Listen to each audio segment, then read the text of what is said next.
Starting take two in 3, 2, 1, go!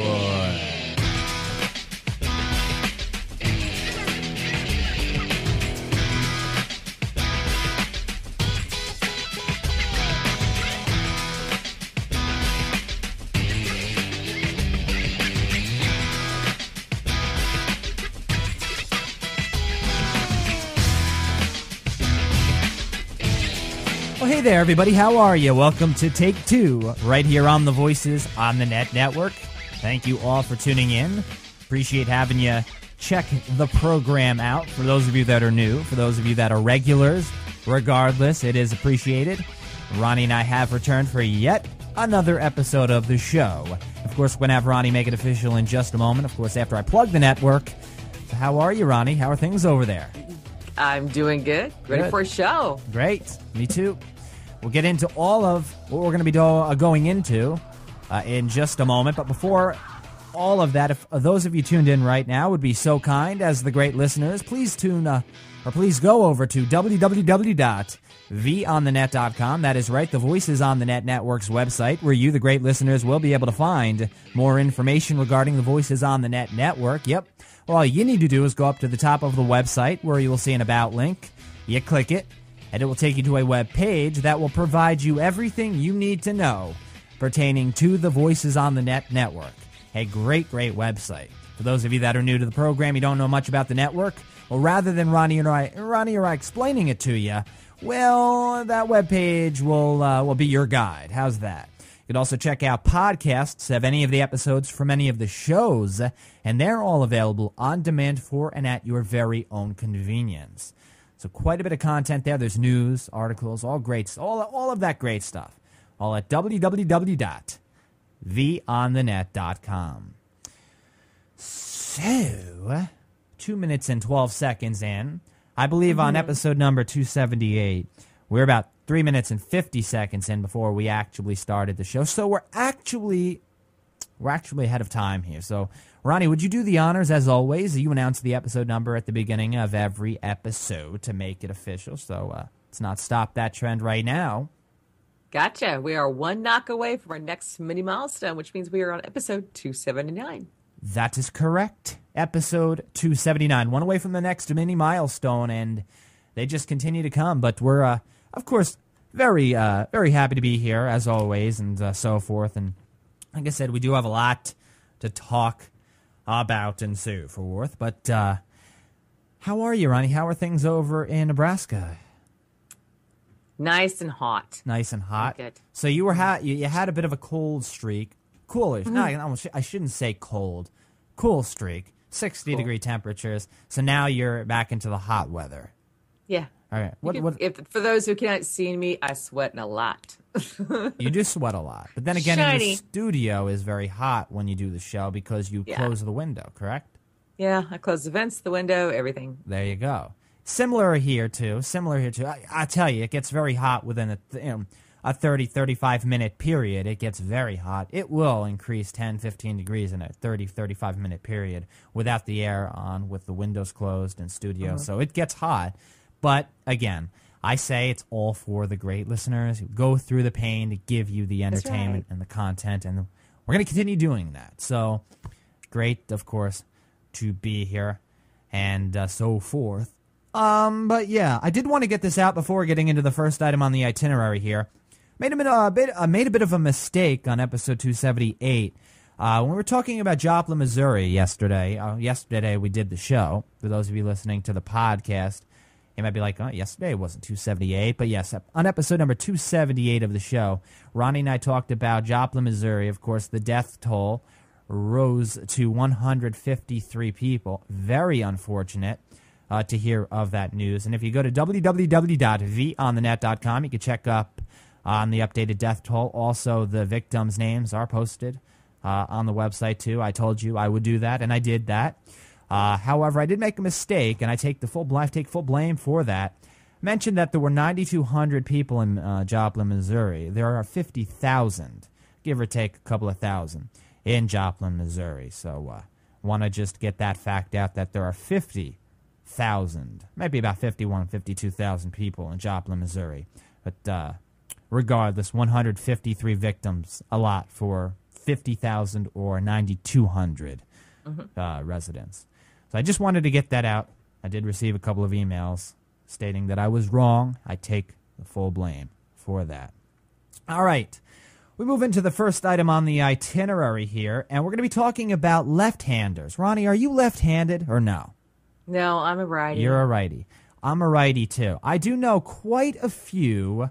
Let's get some background music here before starting. I do know quite a few left-handers, and I'll tell you, they're gifted, they're smart, and so forth. Apparently, according to this study, though, I know we talk a lot about studies on the show, but that's the way it is. It's stated, an Australian expert has stated, busting the myths that left-handers are more creative or have genius tendencies than their right-hander companions. So this definitely is controversial because you have a lot of left-handers, they're complaining about this. Yeah, they're really generalizing a large group of people. Even though there are a lot of right-handers, there are a lot of left-handers out there too. So they're generalizing a group of people just because there may be a couple of left-handers that may not be as creative as other left-handers. There are right-handers out there that aren't as creative as other right-handers too. So generalizing this is going to anger a large group of people, as it already has. Well, it used to be, the saying was if you're left-handed, you're in the right side of your mind. Right. But I started out being a lefty until I was in kindergarten, and the teacher kept smacking my hand, telling me how to write with my right hand. So I had to switch. But starting out, I was a lefty. But it was, I guess, something taboo. I'm not sure. They would smack my hand. You're not allowed to use that hand. You have to use your right hand. Right. This was at a young age, though. So this was at a young age where you had, maybe it was easier for you to switch from left to right rather than if you were to switch now. Right. Because when you're younger, you tend to... The brain is it's very complex. So when you're younger, they say it's a lot easier for you to, say, retain information when you're younger. Also, they say if you were to be taught certain things, like being a lefty versus a righty, it's better to probably learn then than at an older age, such as 25, 30, 35. You're 5, 6, 7 years old, it would be a lot easier for you to change from lefty to righty. Now, again, your teacher told you to change from lefty to righty. Lo and behold, there are plenty of left-handers out there that are very creative, that are very, very innovative. They're smart. So clearly, this is a generalization to a group of people because the lead study, the author of this study, feels he has a group of left-handers that just so happen to maybe not have the same creative mindset than the right-handers they may have studied or so forth. But I just want to go into this a bit because we know products are created for right-handers more than left-handers, and as you use your brain more, it gets a workout, and you start to learn more. You start to use it more. It will benefit you more. The right side controls the left side of your body. The left side controls the right side of your body. Now, if you're using your right hand products, whether it's scissors, a pen, a mouse, that are created for right-handers, you're going to obviously benefit more than a left-hander that it doesn't have access to those same products that you have access to. That is slowly changing, but right-handers have more of a selection than left-handers when it comes to products and so forth.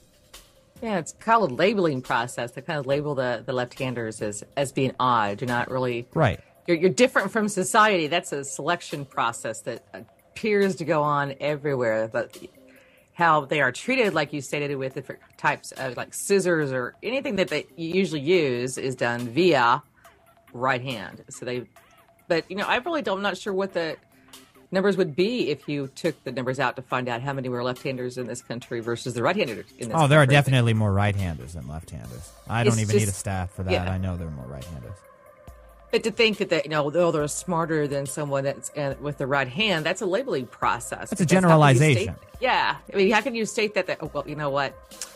you're right-handed, so you're not as smart as someone with their left-handed. I think it's more of an adaptation process than anything else, because they have to transform of how they do things.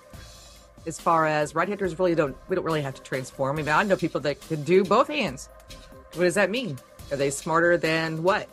They have both left-handers and right-handers because they utilize both sides of the brain? I don't think so. I think it's just a labeling process. Well, it's also a majority versus a minority issue, too. And I think that was also a major part of this study.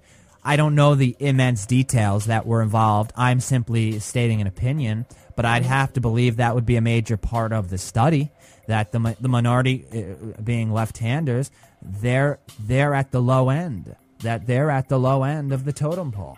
So they have to look up. They're looking up at their right-handed companions. They're looking at their right-handed counterparts. And they're seeing a David versus a Goliath type of ordeal here, because if they don't have access to, say, the same products a right-hander has access to, that's clearly going to have somewhat of an influence on whether or not that left-hander can do the same thing a right-hander can do. It's just the way. I'm not saying there aren't left-handers, because I know left-handers out. I know left-handers that are friends of mine that are very creative, that are very smart. I know people that are ambidextrous. It just you just have to. You have to take it. You take these studies with a grain of salt. I'm a right-hander, but I know people that are left-handed. I know people that are left-handed. They're probably listening to the program right now, and they're probably saying, they're like, well, you know what? This is just an overgeneralization. I stated it was a generalization. They may state it's an overgeneralization because of maybe there's a bit of a bias involved with the author. You could think that. Quite a few different things that could probably play a role, a factor into this study. But when we're born, I wonder, with this study, because there's no facts about how that study was done, how these people were selected, nothing. It just basically comes out of what his opinion is about whatever he's trying to prove in this instance. But my dad was left-handed. Right. None of us kids were ever left-handed. We were all, well, I tried to be until the teacher. So no, you can't do that. So your dad was left-handed, you said? Right. My dad was left-handed. So my mom was right-handed. Do you think that has any influence on whether the kids... Now, you say your dad was left-handed, your mom was right-handed. Do you think that the parents having or being left-handed and or right-handed or both have any influence on kids? Because people learn from their parents. Mm-hmm. You know, they learn from their parents at a young age. And what you learn from people in general... I guess the indication that a person is a good instructor or a teacher makes all the difference in terms of how well you're going to retain the information you're being read or being stated or being given from that person. Your teacher means a lot. You could read books yourself, great, so forth. But your teacher, same as a martial arts student from their teacher, if they have a good martial arts teacher or a good martial arts instructor, they're going to be a good martial artist. Versus somebody that doesn't have that great of a martial arts arts teacher. It's just the way it is. You know, the quality of a teacher makes quite a difference in terms of how well you're going to retain information. So as a child, and your father being left-handed and your mother being right-handed, which way do you go? Because one is one and the other is the other. Or is it simply how comfortable you are? Remember, you're younger. You're such a young age, you don't know. You're learning along the way, so you have to make a choice, and that choice is going to be determined on what, by what, to think about it. I mean, it could be determined by whether your father decides, I'm going to teach you how to be a lefty, or your mother teaching you how to be a righty. See, that was odd because my mom would take us aside. We would do our homework with her, or this was probably before we were even in school themselves. And she would teach us how to write our names, with the pencil. So you're doing with that. But when he would do the coloring process with us, he would do it and teach us left-handed how to do that. And I remember because I was upset because I wanted to do everything left-handed and not right-handed. I was comfortable with the left hand. But like my dad had said, was that he didn't want me to use my left hand because you were a different part of society. Things were not made for you. You have a more difficult problem. So therefore, I ended up having to turn to be right-handed. My brothers both were right-handed, but I was started out left and ended up right. All right, and this is going back to the amount of people in the United States of America that are right-handed versus left-handed. I knew there were more right-handers. I did not know it was this high. There were 90% of the adult population that are right-handed versus 10% that are left-handed in the United States, which is a 9-to-1 difference there. Did not know it was that much. That's a pretty big difference right there. So just that statistic alone could be, and in many cases probably is, detrimental to left-handers. Although they're proud to be a left-hander, great, I'm happy for you, because I know people that are left-handed that are very creative, very gifted, very smart. But just that number alone, the minority factor, if you're a supplier, if you're a company, you're developing products, whether it's scissors, whether it's mice, and you have only enough resources to develop one product and so forth, based on that number alone, the 9-to-1 ratio for right-handers versus left-handers, what product are you going to make? For whom? Oh, right-handed. Exactly. Just that number alone. And that's only one generalization, Ronnie. One out of many. One out of many. That's that company analogy. Just one out of many.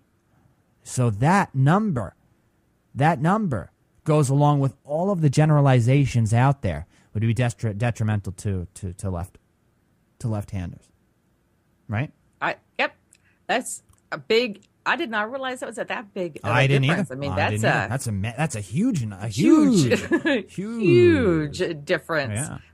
But do you ever notice? I find myself doing this when famous people are out there. I watch to see what hand they use to write with. Right. President Obama. He writes with his left hand. He's left-handed. And he's very intelligent.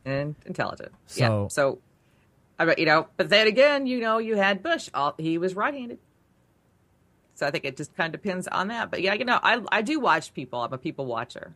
So to note as to who's right-handed and to who's left-handed. But I always had that impression that the people that were left-handed were smarter than us. I don't mean to poke around here. But I think there are listeners probably wondering, and they were hoping I would target what you just said, and I'm going to, because I just have to, because I know I'd receive emails if I did not target it, and I have to. You said Obama's left-handed, and I said he's very intelligent, and then you brought up Bush is right-handed, and then you didn't continue on. You kind of moved away. What did you mean by that? I just want to know. What did you mean by that? So Bush is right-handed, so that means. But they're both presidents. Okay, so that's all you meant. They both made it to the presidency. Okay, so that's all you meant behind that. Yeah, I mean, okay. They're leaders of the country. You have the current president that's left-handed and the former president that was right-handed. All right, I just thought I didn't think you would say, oh, Bush is right-handed and he's stupider or dumber. No. All right. No. They both made it to the same office. Yeah. They use different hands. Yeah. Now, we would see Congress raise a right hand every once in a while. That might be all right. Okay. Well, I wanted to bring that up. I know there would be people listening that would probably were wondering maybe just how it was said. Maybe I don't know, but yeah, this is a study right here that I thought we should go into the cognitive performance differences between right-handed people and left-handed people. That we go into cognition, or the processes of the mind and so forth. Hey, clearly the more you use your mind, it's just like anything else. We've talked about the hippocampus region of the brain. Those that use the brains more are going to have a larger hippocampus than those that don't use their brain as much. So if you're using your brain more, similar to working out, you're using muscles now, you're going to develop those muscles, versus somebody else that doesn't work out, their muscles aren't going to grow. They're not working them out. People that work out versus people that don't work out, you're going to see a difference. Same with the brain. The human brain. And that is so much more complex than a muscle because, well, we know how complex the brain is. People are still studying the brain, and they don't know everything about the brain yet. So it's an interesting study. I just think it's quite a generalization. And I think you're going to find that if it just so happens, seeing that again, I bring up another point here before we move into the associations. There's a much lower population that are left-handed. So clearly maybe the chances of those left-handers being less creative than their right-handed counterparts would be better off. It could have went the other way. just because this individual may have grouped up a bunch of left-handers. Remember, there's already 10% out of the full 100% in the United States that are left-handed, just so happen to be less creative than their right-handed counterparts. Just so happen to be that way. It could have been the other way. Remember, there's only 10%, so it could have gone either way. Whereas if there were 90% that were left-handed, you'd have much more room for error. You'd have a much more, you'd have a much broader audience. So that plays a major role too. The amount of people in a study and the amount of people altogether.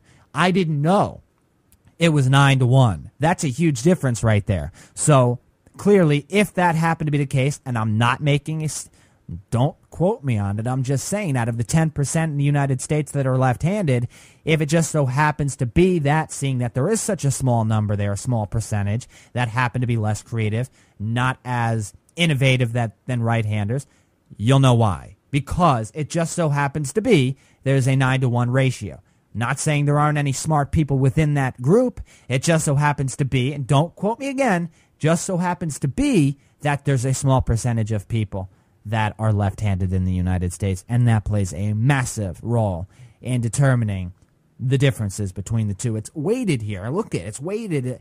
It's not even fair. You're not on the same playing field. That's why left-handers are the major minority there. That's kind of redundant. Major minority. Huh. Yeah, okay. But yeah, I kind of got caught off guard there. But I thought we would go into this here. I did. Thought we would go into this, talk about it. Interesting study, an Australian study, and just a few of the things in this study. Left-handed people are not more talented. 2, do worse as a group than right-handers. And 3, professor who did the research is actually a lefty, according to this guy.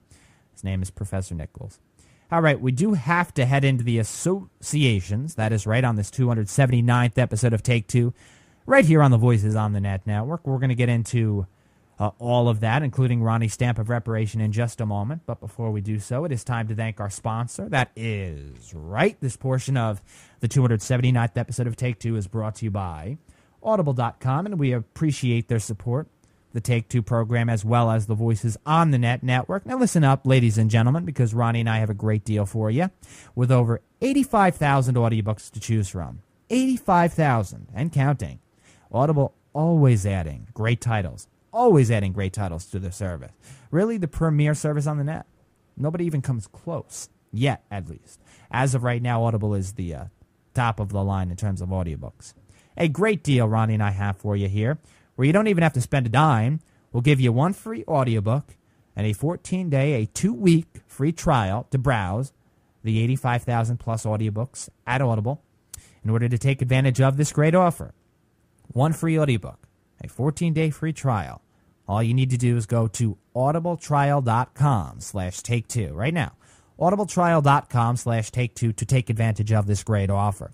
Even if you're not an avid reader, even if you don't enjoy picking up a book or a magazine and reading it, more than likely you enjoy watching TV, watching movies. You go to the movies every now and then. You go on your computer, you listen to your favorite radio shows or your favorite musicians. Well, you're listening, right? Auditory, the auditory side rather than the visual side. The auditory experience via the audiobook is quite interesting because you're getting a different look into whatever it would be if you were to read it traditionally. Because the tone of the voiceover artist plays a major role. And that's the thing, the voiceover artists, and as a voiceover artist myself, I could tell you it makes all the difference in the world. How they read it, dramatic appeal, comedic appeal. They engage you in the book, engulf you into the book. A very fun experience. Might as well try it out. 14 days, you get to choose a book for free. And you choose it within the 14-day trial, you keep the book. And Ronnie and I are so confident that you will enjoy the service, you'll want to continue being a member. So just don't cancel the service. And you support the network by doing so. audibletrial.com/take2. Go to the website in order to check pricing information as well. Don't wait any longer. You will be glad you received this offer. All right? As always, we thank Audible for their support of the Take-Two program as well as the Voices on the Net Network. What were you going to say, Ronnie? And does it matter if you're left or right-handed? There you go. No. It has to do with your ears. You're not picking anything. That's right. All right, let's get into some associations here. I know you've got a couple of them for us, so you want to start us off with one, Ronnie? I'm going to throw one in here just to start off with. But that 279 was the first three numbers of the telephone number I grew up with. 279. 279-8530. Yep. That's not your phone number anymore, though. You don't want to be mentioning your phone number on the air. No, it's not. No longer, obviously. But that's the one I grew up with, 279. 279. Very cool. So that's your association. That was just the first one. I'm going to get into the real one now. All right. Well, we'll get into that after I go into this one here. This one, wow. When I read this one, I'm like, I have to bring this one up. Apparently, somebody from the Hebei province in China, from Rongcheng country in China, the Hebei province, in her blog, exposed 279 sex contacts. Here's the kicker. She has AIDS. So if they happen to be with her, who knows? They better get checked. They could have AIDS themselves. They didn't use protection. Now, this girl, her name's Yan Deli, wrote in her blog she's had it quite rough in her life, that she didn't have much money growing up. When she was young, at 10 years old, she worked as a quote-unquote sex worker. And she said she had no choice. So she had it hard, and she's just coming out with the fact that she has AIDS on her blog. 279 people had sex with her. So they, more than likely, if they had sex with her when she had AIDS, well, you wonder when she got AIDS, which one of them contracted the AIDS to her. Well, who knows? They should all get checked, clearly, though. But that's scary in itself there. I tell you. She posted the phone numbers and everything. Oh, she went in depth. This is a long post. This is a long post on ChinaHush.com. And it just goes on and on and on and on about how she came out with this. Shows their paperwork, their diagnosis. She was diagnosed with AIDS. A picture of her.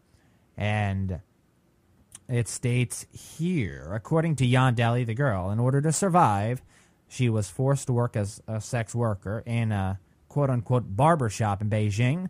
And, of course, facing dozens of stranger men every day, she did things that she apparently did not want to do. And she stated, quote, "When I had some savings and wanted to quit, I had already gotten AIDS." 279 sex contacts right there. Was she keeping score? Because that's off number, don't you think? Because usually you say, how many people? Oh, I don't know, about 50. Oh, no. She has it down to the science, 279. Yeah, it makes you wonder. But you also wonder, all of those that did sleep with her, they now have to be worried out of their pants. All right. Mm-hmm. What about the funny law portion of the show? I know you've got a funny law for us over there, Ronnie. Yes, I do. From New Hampshire.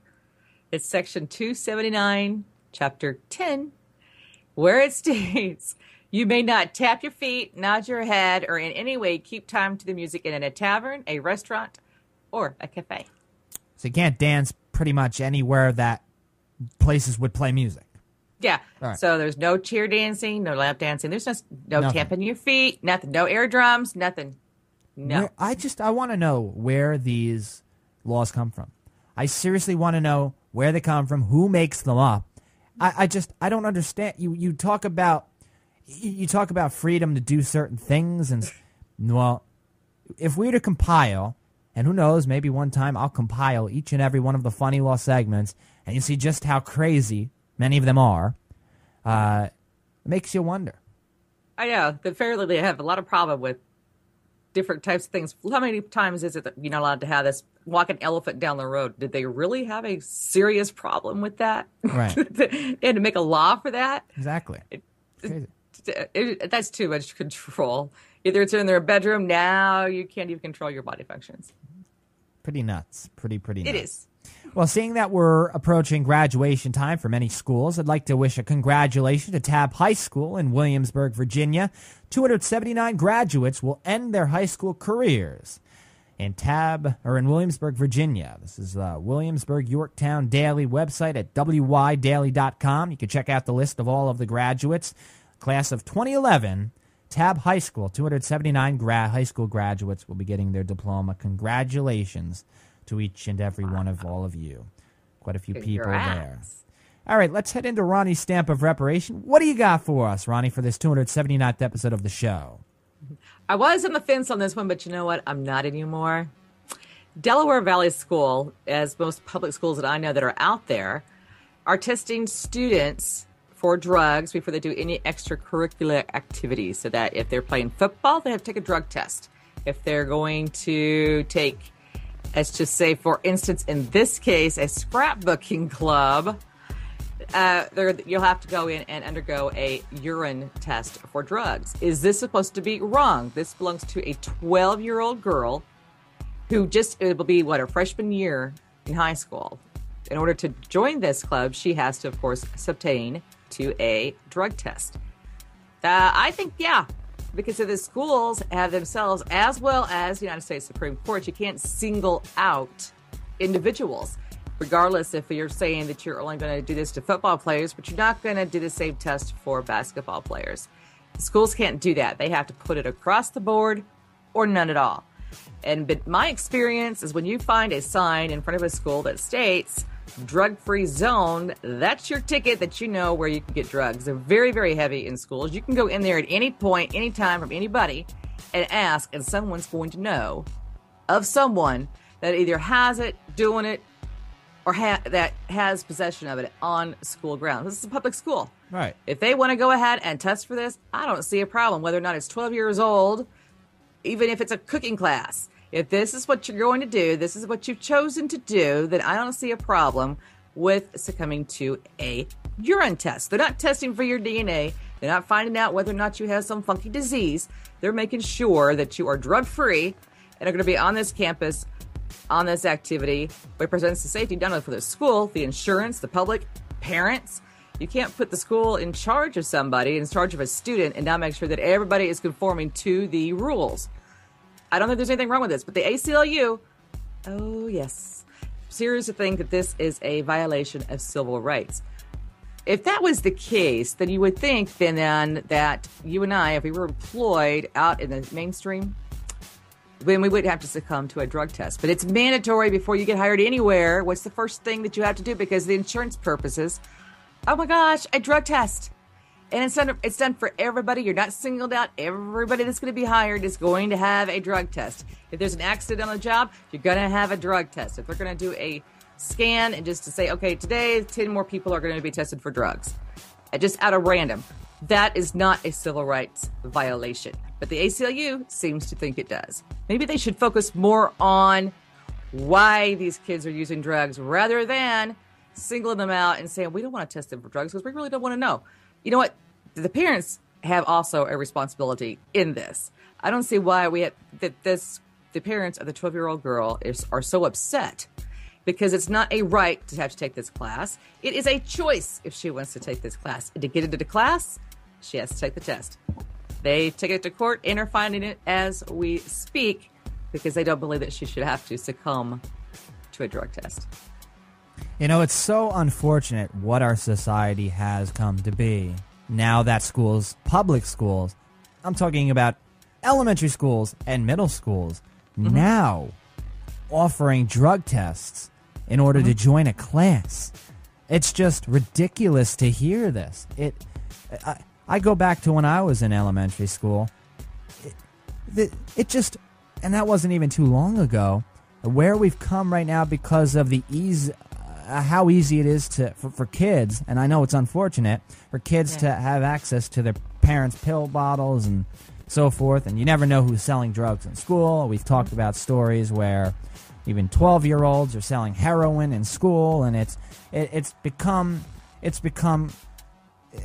maniacal. It's maniacal. That's what it is, in my opinion. It really is. That a 12-year-old has to, succumb to a drug test in order to join a class. That's what our society has, become. It's like we're talking about a 12-year-old here. A 12-year-old kid that has to pee in a cup and bring the form home. Let's not forget about the fact that they can't do it unless the parents consent to it, and if they don't consent to it, she doesn't join this class. So it's a two-way street. I think parents have the right to be upset. Absolutely. I really do. I back that. I do. But it's not against a person's civil rights. Well, regardless of that, these are 12-year-olds. But the ACLU tries to throw that out there, no matter where you're at. Well, that's a violation of your freedom. No. If you don't want to succumb to the test, guess what? Don't go to the class. Well, go to a private school. Unfortunate. Homeschool. There's other unfortunately. options. Well, Ronnie, that's easier said than done because you have to first pay to go to private school, and that costs money. The public schools are there for people that, A, may not have the funds to send their kids to a private school, and B, public schools are there for a reason, to educate the students. That should be number one on their minds right there. So civil and political rights or not, these kids are going to school to learn. It's an education.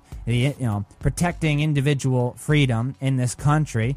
Telling you right now, regardless of whether you say it is an impact or simple a breach on those civil liberties or civil rights or not, I understand where the parents are coming from here in terms of them being upset that their child is bringing a consent form for them to succumb to a urine test in order to join a class.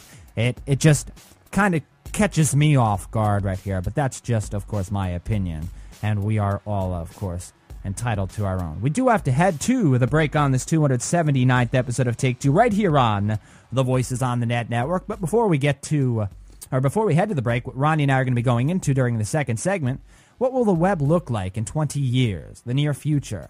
Well, according to one person, apparently websites aren't going to be around. Yeah. Well, what would you say to that, folks? Think about it. What would you do if you were to go on the net and there were no websites? I thought we all wanted to establish some form of presence online. Well, I guess social networking, social media websites, Facebook and so forth, allow you to have somewhat of a presence, but not having websites? I don't know. I don't know if I'm necessarily in agreement for. Well, I could tell you I'm necessarily not in agreement with this, but why? Why am I not? Where does Ronnie stand here? All right, where are we going to be in 20 years? Heck, we take the time machine into the past. Why can't we take it into the future? Well, we're going to do that in the second segment, as well as what are some things that irritate the heck out of you? Yeah, things that piss you off. Yeah, we're going to go into those a list of those. Going to have some fun with that one, as well as, your blast from the past. So you don't want to go anywhere, folks. On this 279th episode of Take Two, right here on the Voices on the Net Network, Ronnie and I return right after the break. So stay tuned.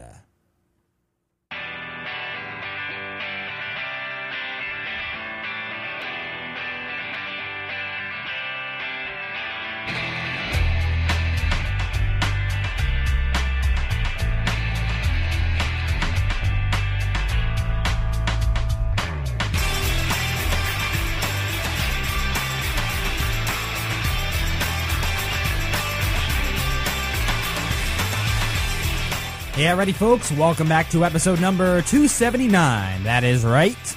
Episode number 279 of the program Take Two, right here on the Voices on the Net Network. Appreciate having all of you tuned in.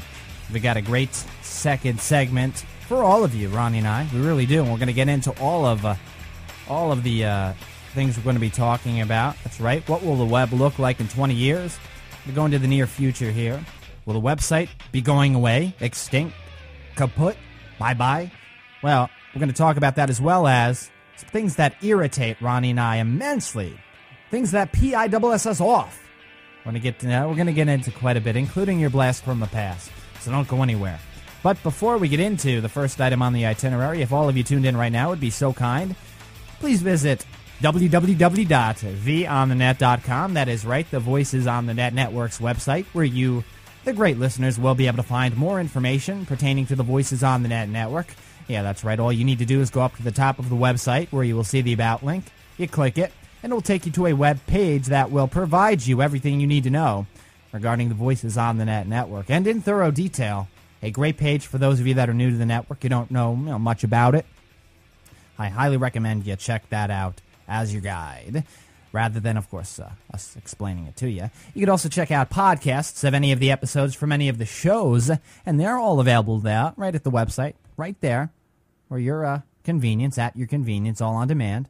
Great, great website filled with content, articles, news, you got it, at www.vonthenet.com.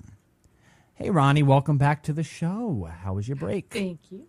I was lucky. I didn't lock myself out this time. You didn't? No, back in No. episode 278, Ronnie locked herself out, and as we were starting the second segment, literally 3 seconds before, she was literally locked out. It was a split second times 3 decision right there to start the second segment, and she was not there. But then, come music time, she was there. It was just 3 seconds, went from 3 seconds, her not being there, to 3 seconds to her being. It was crazy. It was really weird, but surreal. Thank God for butter knives. Yeah, well, that and credit cards and so forth can nudge the lock quite a bit, so you can actually get into wherever you're trying to break into your own studio. That sounds so odd. Breaking into your own studio. It's like I know. It's like breaking into your own house. It's like, how do I explain this one? Well, luckily you haven't locked yourself out this episode, and you're here. But there's still the next one, and the next one, and the next one. To be determined, to be continued. All right, let's go into the first item on the itinerary here. So, the web, the World Wide Web, the worldwide interweb. We use it. Heck, if it weren't for the interweb, the internet, the Voices on the Net network, well, it wouldn't exist. So clearly it's a very important tool. Useful tool for Ronnie and I, and a useful tool to just about any of you listening. It's a useful tool. However, you go into the near future, 20 years about. What is the internet going to look like? Now, you're probably saying to yourself, well, JJ, how am I supposed to know? And how the heck are you going to know? How's Ronnie going to know? We're not there yet. Well, there's one person that feels the web is going to change quite a bit. Well, we know it's going to change. It's going to change in terms of the innovation standards. But one person feels that the website is not going to be a part of the internet in 20 years. No. He feels the websites are going to be extinct. That I say to this guy, what's going to happen to our online presence? I understand we have social media, but is that really enough?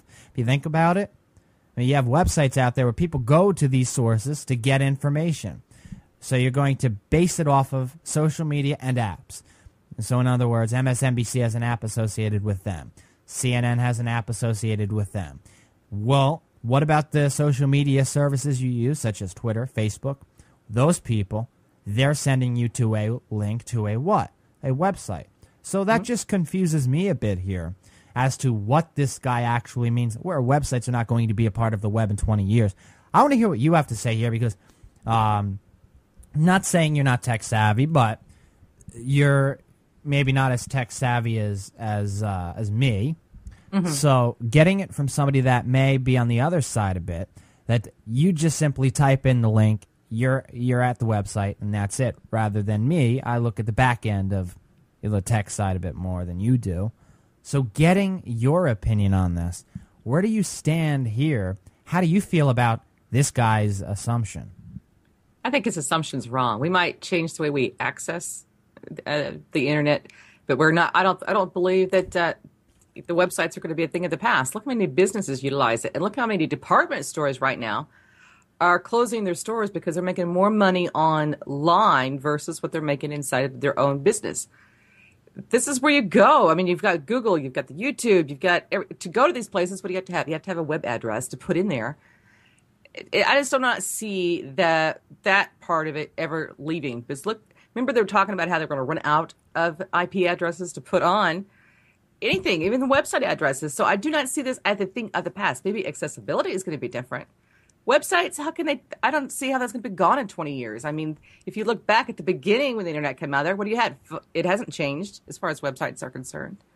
Well, I don't see that changing in 20 years either. Well, the infrastructure's changed quite a bit. I mean, when we were approaching HTML5 right now. Now, you probably have no idea what that is, but the fact of the matter here is that the accessibility, as you brought up, has changed, and the infrastructure of the website has changed quite a bit. You go back to 1993 up until now in 2011, And you notice it. And there are still websites out there. You go to certain websites that are still living back in the early 90s and into the mid 90s. And if you go to websites now that are created nowadays that use new technology to create, to code and so forth, you'll notice quite a difference right there. And I do want to combat, and that's why I wanted to hear your opinion on this matter, because you may not look at the back end like I do. So I wanted to hear you, so I combat whatever you had to say. And the fact is that people can access sites like Google and YouTube without a web address.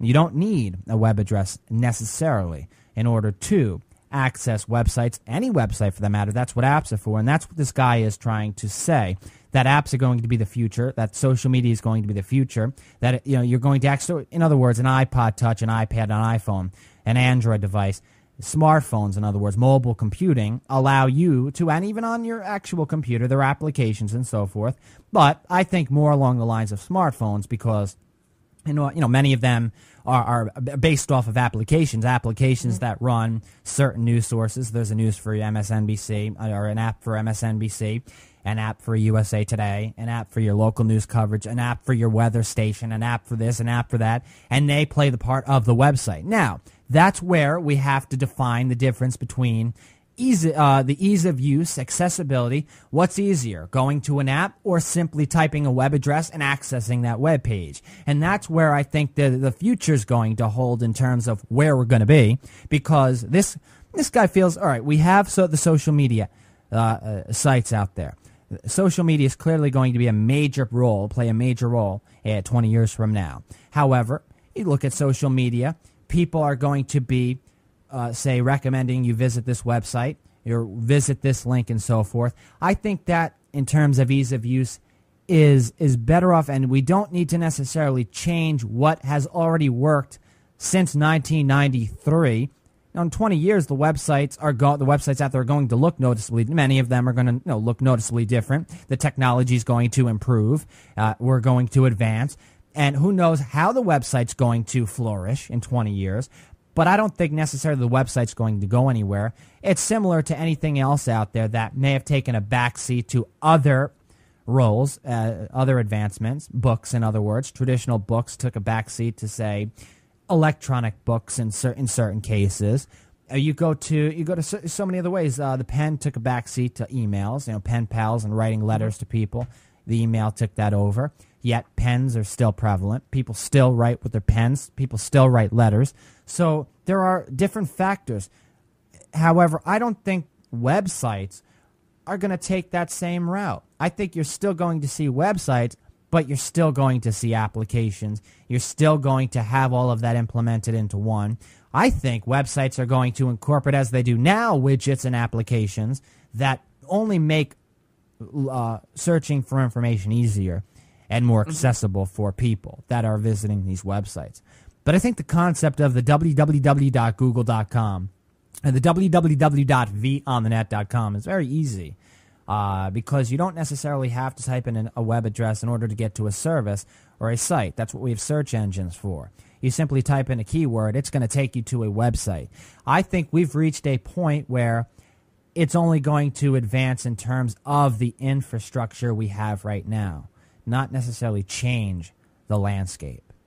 That's how I feel. Remember we did a story, this has been quite a while ago, to where they thought that the desktop was going to be obsolete in 20 years.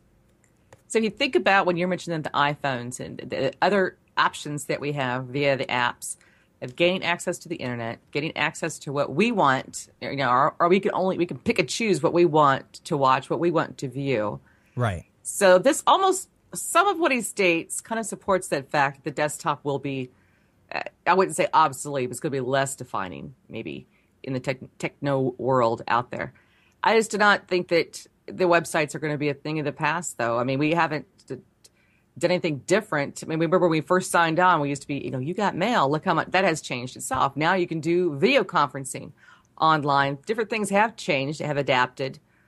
But I just don't see that you're going to get rid of the websites. I mean, the apps. Yeah, I understand what you're saying on the apps, but I think the websites are still going to be there, because you're going to different government sites.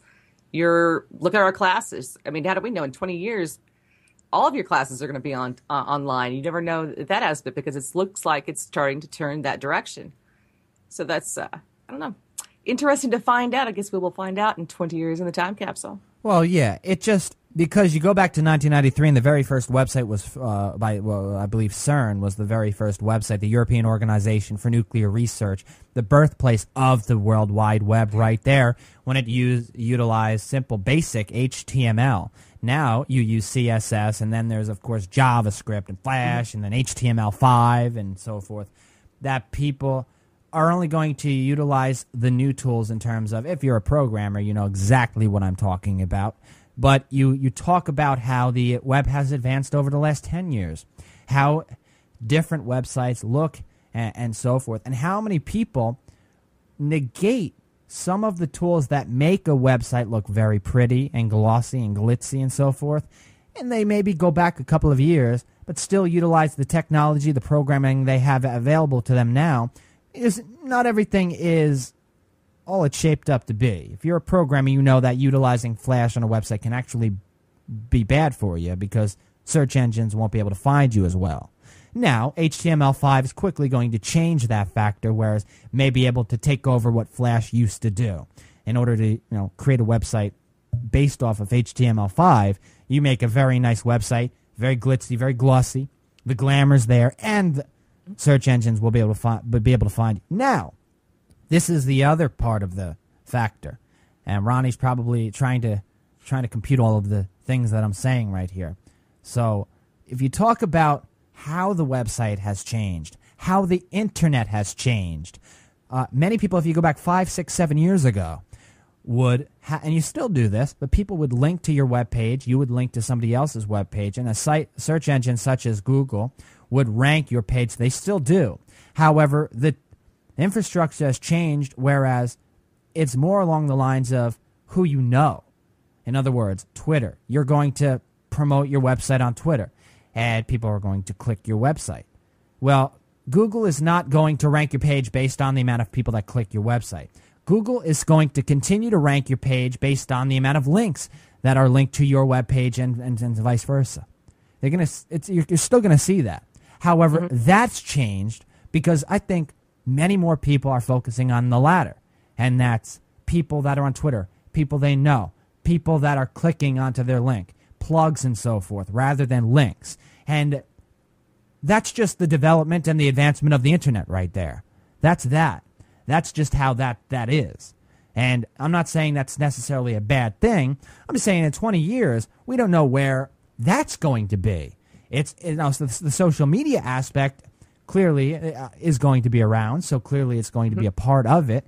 It just there are a lot of different factors that play a role in where the web's going to be 20 years from now. And I think, and the individual that's behind this, his name is Jim Bolton, and he's the curator of the Digital Archaeology Exhibition. It's currently running in New York, actually. That charts the history of web design and internet evolution, and he stated, quote, "We only have a short amount of time left in the website era as we know it." Now, it seems like everybody's been saying it's the end of ... as we know it. I don't know. It seems like that's the norm around here. I don't know, but Bolton told Read Write Web, quote, "In a few years' time, there won't be such a thing as a website. With the rise of the social web, now online experiences are built around the individual rather than the organization." I want to combat that right there because I think he has a point, but we still want a presence online.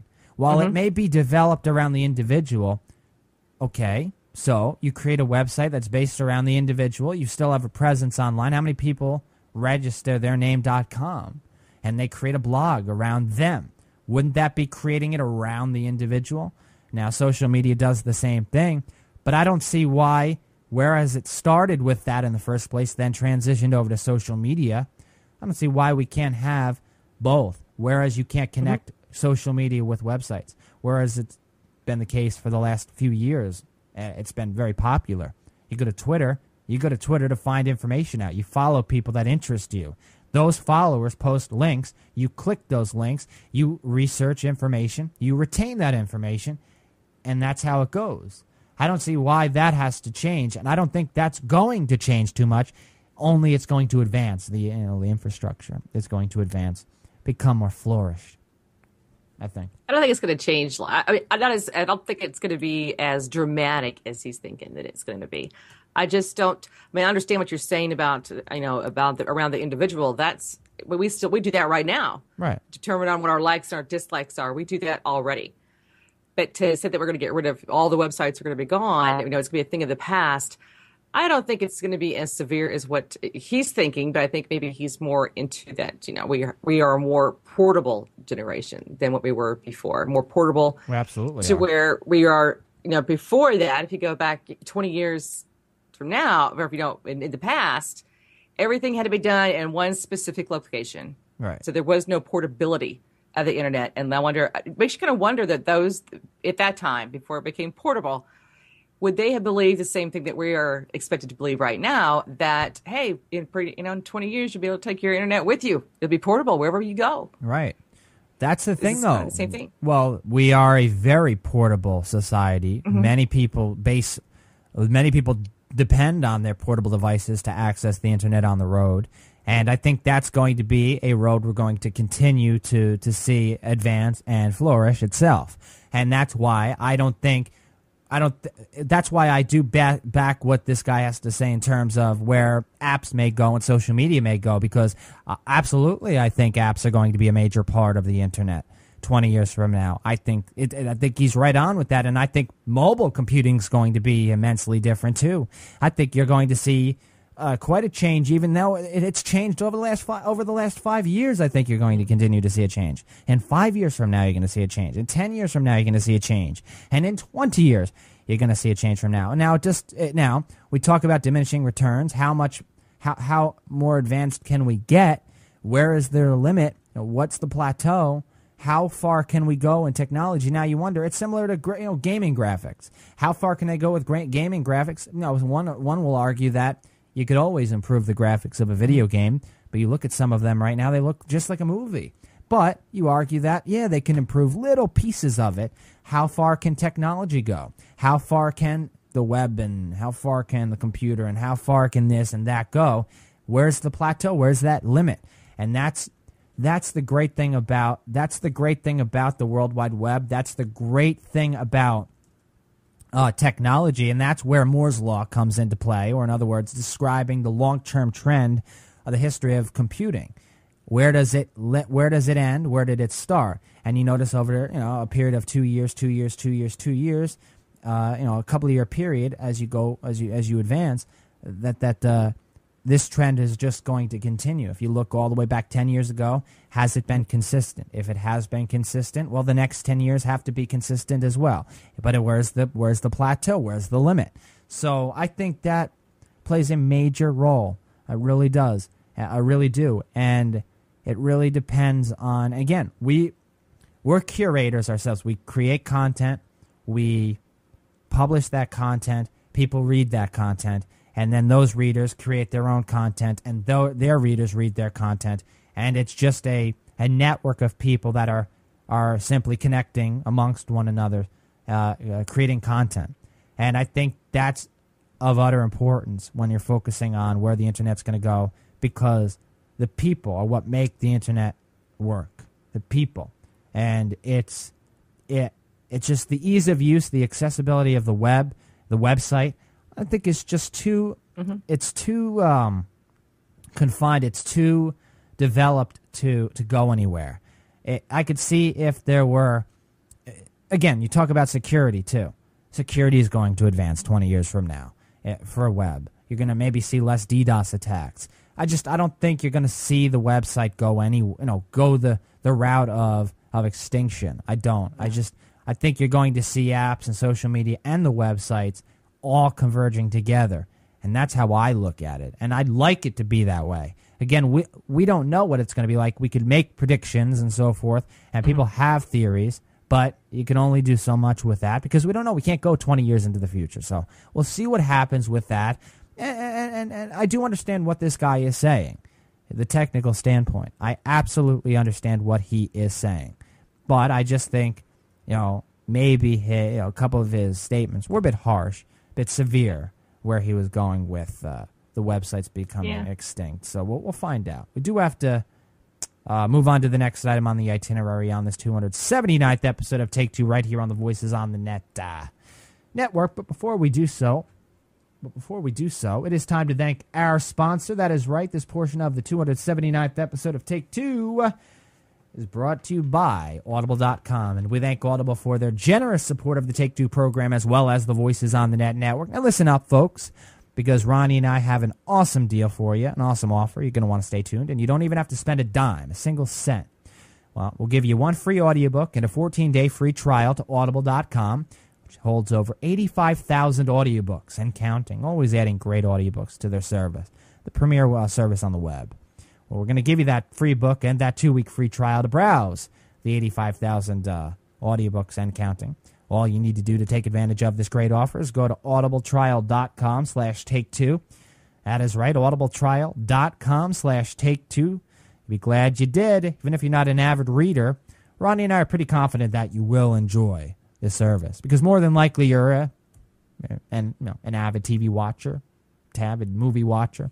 You enjoy listening to your radio shows or music on your computer or your MP3 player.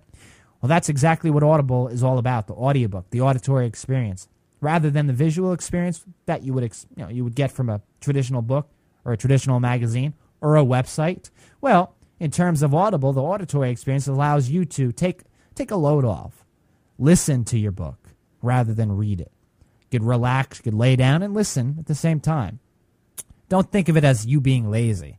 You got to try it out for yourself. And the voiceover artists, they make these books very, very interesting. They engage you. They have the dramatic appeal, the comedic appeal. A really fun experience. Close your eyes. It's like you're literally in the book. audibletrial.com/take2 is the link.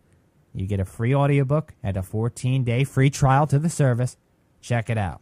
As always, we thank Audible for their support of the Take Two program as well as the Voices on the Net network. There you have it. All right.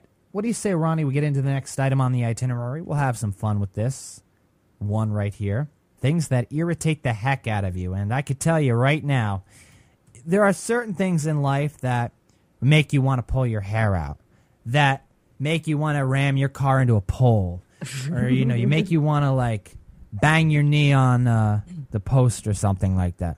You get so irritated that you don't care what you do. And in some cases, I shall say, that hurts people. In other words, people do stupid things when people irritate them, like ramming their car into a pole or simply doing crazy things. Make you want to pull your hair out. You know what I'm talking about when you're irritated to no extent, or to the highest extent. You can't take it anymore. Like some of the things that really irritate you, Ronnie. Oh, yes. Yeah? I have quite a few. I think my biggest cookie in this whole thing is when you put the slowest snail-paced cashier and put them in charge of the speedy checkout line. Drives me up a wall. They'll sit there one item at a time, and then they'll ask, "Oh, where did you find this?" And they work there, okay? Well, that is nice. My granddaughter would like that. They'd visit with you so that those 10 items or less just turned into 10 hours or less in the cashier line. Drives me crazy. You know what I hate? I hate when people bite their fingernails when I'm eating. I hate when people do that. I hate it. When I'm sitting at the dinner table and somebody is chewing on their fingernails and then I see one right on the table while I'm eating, I hate that. I can't stand that. I hate it. As a matter of fact, I hate when people are clipping their fingernails, too, in front of me. When I hear that clip, clip, I want to pull my hair out. Seriously. It bothers me. It really does. Especially when they're flying somewhere and you don't know where. Right.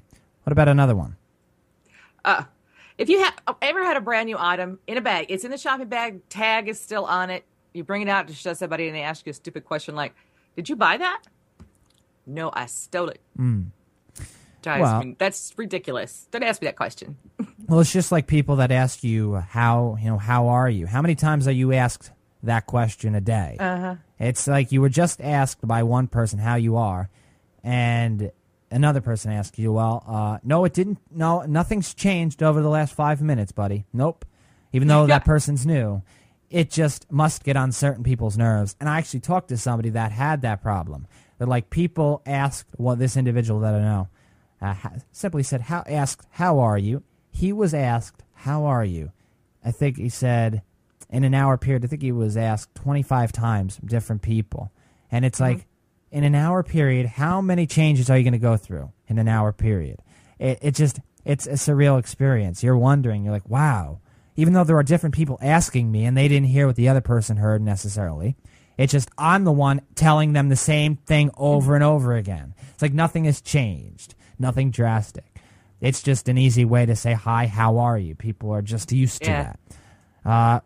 I'll tell you another thing that bothers me, and I don't know. I don't know if you've ever had this happen to you, because certain people just have really loud voices, but it's the vibration of somebody's voice through a door. I don't know if you've ever experienced that, because I know a couple of people that when I'm voicing projects and so forth, they'll talk right outside my door, and I could hear them. Their voices, their vibrato is just loud. It's just crazy, and it goes right through me. It's like, seriously.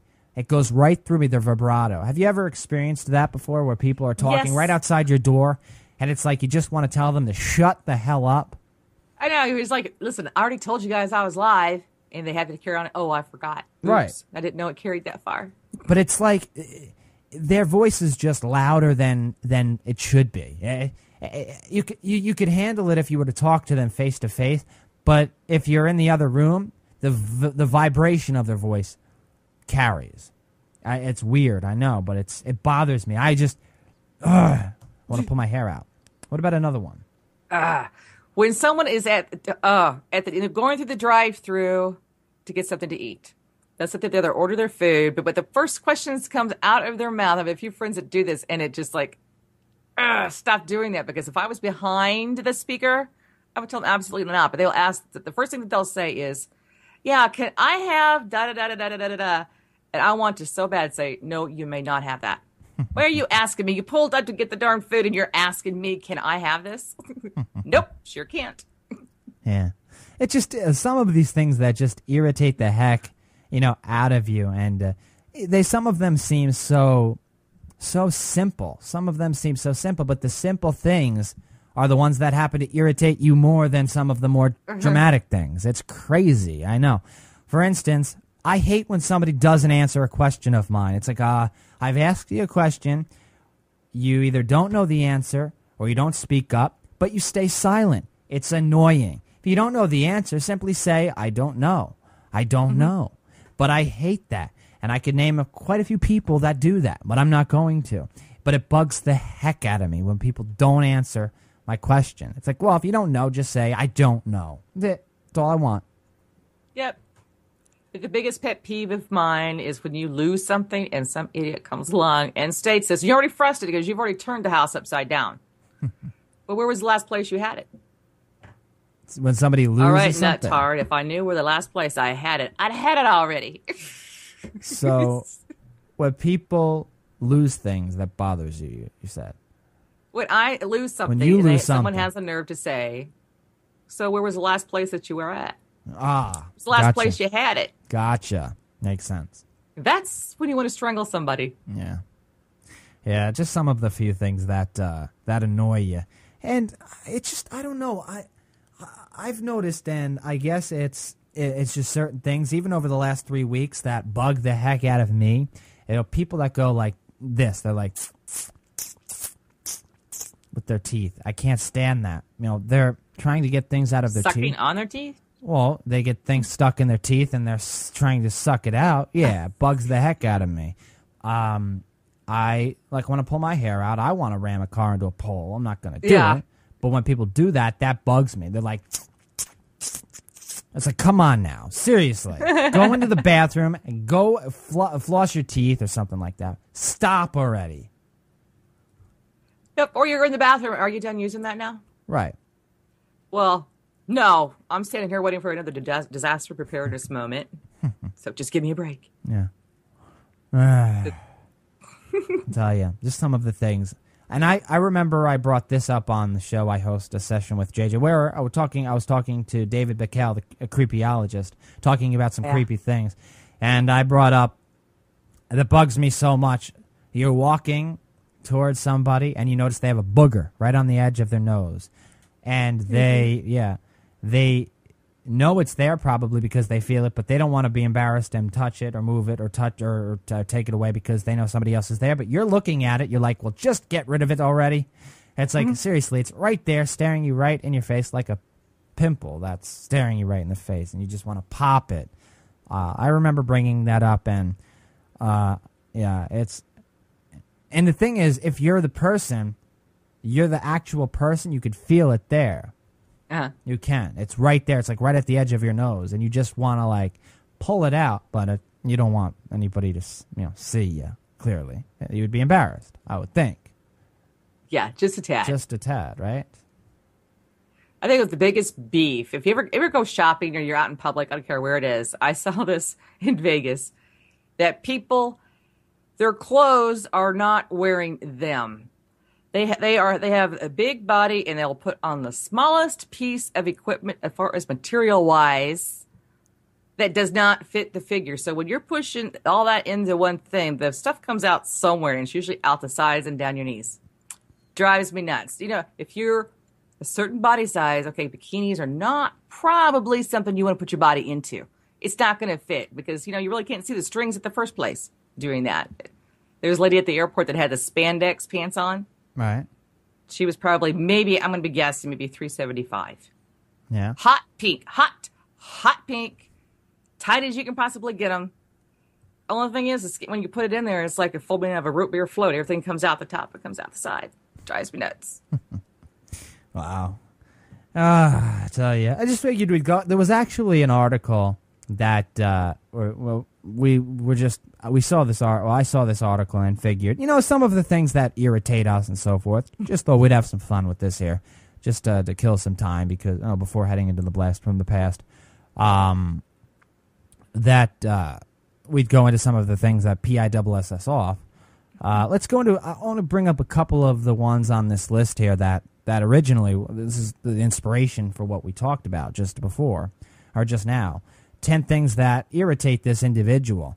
And let's go into one right here that I thought was pretty cool, pretty funny, because I know exactly where the author's coming from here. When people that point at their wrist, they're literally pointing at their wrist while asking for the time. What time is it?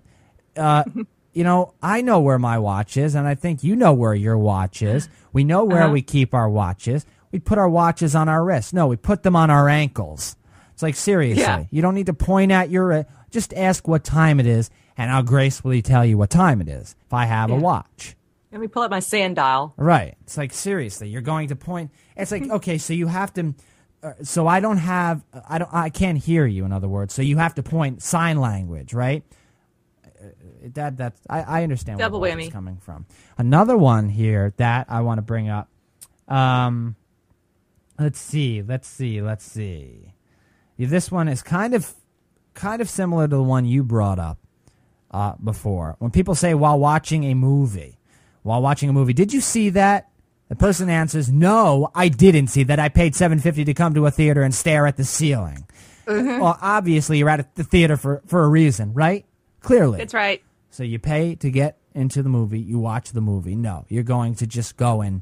Then again, I would probably argue that fact, and many people would, that people go to the movie, they pay for a ticket, and they make out with their date. They go to a movie just to make out with their date. You'd wonder how many people actually do that, but a majority of the people. How's that? Wow. Seriously. All right. Well, I just thought I'd go into a couple of those on this list here out of the 10. Maybe I'll post it on the website. Quite a few ones here. Some of them are a little too much to talk about on the show. A little too harsh. But they'll ring a bell when you read them. You'll be like, that does piss me off. All right, what do you say we head to the blast from the past? Let's go into the past, a past discussion that Ronnie and I delved into. You want to go into the past, Ronnie? Let's go to the past. All right. So here you go, folks. Episode number 279. The show Take Two. This is your blast from the past. Enjoy. I want to ask you this, Ronnie. What would you do if you won, just out of the ordinary, I'll just pick a number. What if you won $10 million? What would you do? Oh, I'm booking a boat ride. You're booking a boat ride? You really want to go on a boat ride? You want to go on a cruise? I want to go on a cruise. Okay. So you would book a boat ride. I'm sure there would be a lot of other things you would do too. Millions and millions of dollars can do a lot. Car shopping. Oh yeah, I'm sure you would go shopping. You think of all of the things you would do if you had that money. But there are people out there that actually do have that money, and if you ask them, they're like, "Oh, it's no big deal." Unless, of course, it's somebody that wins the lottery. Especially if it's somebody that plays the lottery that needs the money and wins. They'll have similar mindsets to what you and I, what you just mentioned before. That's the case for 7 winners. At least some of them, at least, I would think, if they're all working at the same company and most of them really needed this money. I would think anybody would need millions of dollars. That would be nice to have. 7 New Yorkers claimed a $319 million jackpot in a multi-state Mega Millions lottery run. Yeah, they're called the Albany 7, and they're co-workers at New York State's Division of Housing and Community Renewal, where they have been playing the lottery for years and years, in an office pool regularly. And they each split it. Now, $319 million was before taxes. They got $202.9 million. They decided to receive the one-time lump sum payment of $202.9 million, and each of them got about $19 million. Each one of them. Each of the 7. So, pretty lucky, huh? Yeah, the lucky 7. The lucky 7. I guess I'm sure that was probably one of the possibilities to call them. The lucky 7's a very popular term in Las Vegas, so they probably said, forget the lucky 7. We'll call ourselves the Albany 7 because we're from New York State. I guess that would probably be more prevalent than the lucky 7. Yeah. But yeah, anyhow, they did win. win. Yeah, it does. The lucky winning numbers for the drawing were 22, 24, 31, 52, and 54, and the Mega Ball number was 4. Any of those numbers ring a bell in your mind as popular numbers or your favorite numbers or numbers you would play or just numbers? 22, because that's the Ducks. 22, so, that's yes. the Ducks. Yeah. See, my favorite numbers are 23, 27. They're not on there. So I would have, I think what happens with this, I believe the machine picks them. Does the machine? Quick pick. This is like the quick pick. The machine picks it for you. Yeah. The reason I bring that up is something happened. Something happened because the guy that went to play the ticket for the office building that pooled their money to buy it said his name is Mike Barth. He's 63 years old. He stated that another customer, when he went to this place to play the ticket, cut in front of him as he reached for a Snickers candy bar before buying the ticket at the place called Colson's News Store in Albany. That customer bought a lottery ticket, the guy that cut in front of him. Now Barth said, quote, "I thought about saying something, but he let it slide. He behaved himself." Said the next ticket purchased at the store was the winning ticket, the one he purchased. So he was something. There was somebody on his side. Luck was definitely on his side because anybody else probably would have said, "Hey, why are you cutting me?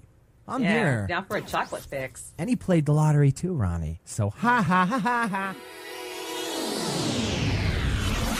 Hey, have it back on episode number 239. Ronnie and I went into that one. The 7 Albany IT workers that won the Mega Millions lottery. Total prize pool of $319 million. And one coworker opted out, and you would not want to be in that guy's shoes. We talked about, Ronnie and I, we discussed whether or not they should chip in and give him some of the money because he's a coworker. Or is he just, out of luck? So if you want to go back to that episode, that's episode 239 of the show. If you go to www.vonthenet.com, you could check it out there. We went into the past, gave you a little bit of it. You could check the full episode out, though, at the website. All right. What do you say we hightail it out of here, Ronnie? We do have to go, but I know. We'll be back for the next episode. The next episode happens to be the next mini milestone, and we're looking forward to it immensely. So we'll have a great show for all of you tuned in right now. Tune in tomorrow, the next episode, 280. You'll be glad. You will be glad you did, and we'll be here for you to do it all over for you. So what do you say we hightail it out, though, Ronnie?